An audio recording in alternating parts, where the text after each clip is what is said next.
Friends, તમારું સ્વાગત છે મારા કિચનમાં। આજે આપણે બનાવીશું એકદમ ટેસ્ટી અને હેલ્ધી એવું ભરેલા કારેલાનું શાક। અને આ શાક જે છે તે રોટલી, ભાખરી કે પરોઠા સાથે ખૂબ જ ટેસ્ટી લાગશે। અને જો હા, તમને મારી રેસીપી પસંદ આવતી હોય અને હજુ સુધી મારી ચેનલને સબસ્ક્રાઈબ ન કરી હોય તો પ્લીઝ સબસ્ક્રાઈબ કરો। તો ચાલો બનાવીએ ટેસ્ટી એવું ભરેલા કારેલાનું શાક। તો તેના માટે સૌપ્રથમ મેં અહીં નાના એવા કારેલા આવે તે લીધા છે। તેની ઉપરની છાલનો ભાગ કાઢી લીધો છે અને અંદર આ રીતે પાકા બિયા હતા તે પણ મેં અહીં કાઢી લીધા છે। અને ત્યારબાદ તેમાં વચ્ચે આ રીતે કટ પાડીને કારેલા જે છે તે કાપી લીધા છે। અને હવે કારેલામાં આ રીતે અંદરની સાઈડ થોડું થોડું મીઠું લગાવીને તેને આપણે 15 મિનિટ માટે કારેલાને રવા દેશું। તો આ રીતે મીઠું લગાવીને કારેલા રાખવાથી કારેલાની કડવાશ થોડી ઓછી થઈ જશે। તો આ રીતે મીઠું લગાવીને આપણે કારેલાને 15 મિનિટ માટે સાઈડ પર આ રીતે ઢાંકીને રાખી દેશું। તો અહીં કારેલામાં મીઠું લગાવીને રાખ્યા હતા તેને 15 મિનિટ જેટલો સમય થઈ ગયો છે। તો હવે કારેલાને સૌપ્રથમ આપણે બાફી લેશું। તો અહીં એક તપેલીમાં થોડું પાણી લીધું છે અને તેમાં જ આપણે મીઠું લગાવેલા જે કારેલા હતા તે નાખી દેશું અને 5 થી 7 મિનિટ આ રીતે પાણીમાં કારેલાને બફાવા દેશું। તો કારેલા જે છે તે 7 થી 8 મિનિટમાં જ સરસ એવા બફાઈ જશે। ત્યારબાદ હવે ભરેલા કારેલાનો મસાલો બનાવવા માટે, એટલે કે કારેલામાં ભરવાનો મસાલો બનાવવા માટે અહીં 4 ચમચી જેટલો સિંગદાણાનો ભૂકો છે તે મેં લઈ લીધો છે।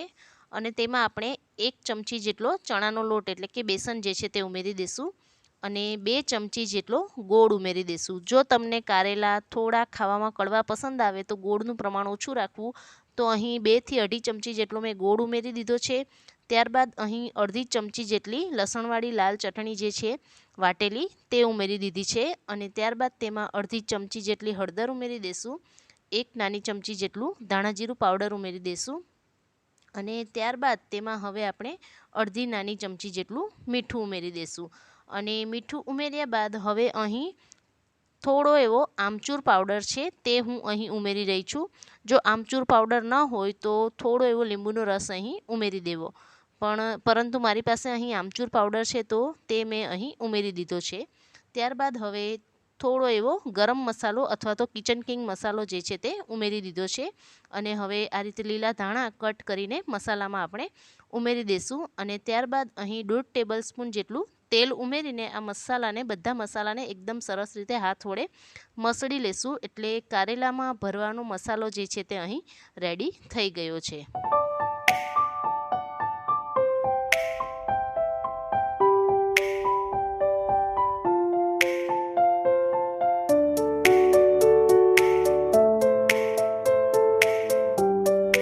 તો અહીં આ રીતે કારેલામાં ભરવાનો મસાલો જે છે તે રેડી થઈ ગયો છે અને કારેલા પણ 8 મિનિટ બાદ એકદમ સરસ રીતે આ રીતે બફાઈ ગયા છે। તો હવે આ કારેલાને આપણે કાણાવાળી ચાળણી હોય તેમાં કાઢી લેશું।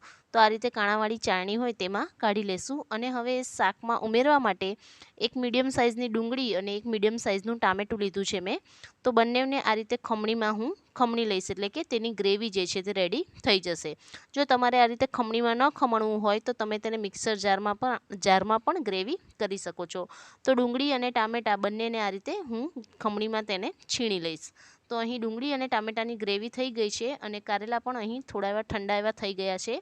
તો હવે કારેલામાં આપણે જે મસાલો રેડી કર્યો છે ભરવાનો તે આ રીતે વચ્ચે જે છે તે મસાલો આપણે આ રીતે ભરી લેશું। અને જો કારેલામાં પાણીનો ભાગ હોય તો થોડું આ રીતે મુઠ્ઠીમાં હળવું એવું દબાવીને તેમાંનો પાણીનો ભાગ જે છે તે કાઢી લેવો। તો આ રીતે બધા જ કારેલા જે છે તે મસાલો આપણે તેમાં ભરી લેશું અને કારેલાને ભરતા અહીં થોડો એવો મસાલો જે છે તે વધ્યો છે તો તેને આપણે શાક વઘારશું ત્યારે તેની ઉપર આ રીતે નાખી દેશું। તો અહીં શાકને વઘારવા માટે એક કડાઈમાં મેં 1.5 ટેબલસ્પૂન જેટલું તેલ લીધું છે અને તેલ આ રીતે ગરમ થઈ જાય એટલે તેમાં આપણે 1 નાની ચમચી જેટલી રાઈ, થોડું એવું જીરું અને થોડી એવી હિંગ જે છે તે ઉમેરી દઈશું। ત્યારબાદ થોડી એવી હળદર જે છે તે તેલમાં જ આપણે ઉમેરી દઈશું અને ડુંગળી અને ટામેટાની જે ગ્રેવી કરી છે તેને સૌપ્રથમ આપણે અહીં તેલમાં ઉમેરી દઈશું। તો આ રીતે ડુંગળી અને ટામેટાની ગ્રેવી કરવાથી કારેલાનું શાક, જે ભરેલા કારેલાનું શાક આપણે બનાવીશું, તેમાં થોડી ગ્રેવીને લીધે રસો જે છે તે ખૂબ સરસ થશે. ત્યારબાદ હવે તેમાં ગ્રેવીના માપના જ મસાલાઓ જે છે તે નાખી દઈશું. તો નાની ચમચી જેટલું ધાણા જીરું પાવડર, થોડું એવું લાલ મરચું પાવડર અને થોડું એવું મીઠું. તો અહીં ડુંગળી અને ટામેટાના માપના જ મસાલા જે છે તે હમણાં મેં નાખ્યા છે. અને હવે ગ્રેવીને થોડીવાર માટે થવા દેશું. તો આ રીતે ગ્રેવીમાંથી તેલ છૂટું પડતું દેખાય એટલે આપણે જે ભરેલા કારેલા રાખ્યા છે તે પણ નાખી દઈશું અહીં. અને ઉપરથી જે મસાલો થોડો વધ્યો છે તે મસાલો પણ અહીં ઉમેરી દઈશું. અને ત્યારબાદ હવે અહીં ઉપરથી થોડું એવું પાણી જે છે તે રેડી દઈશું. તો અહીં શાકમાં રસો કઈ રીતે કરવો છે તે રીતે પાણી જે છે તે ઉમેરવું.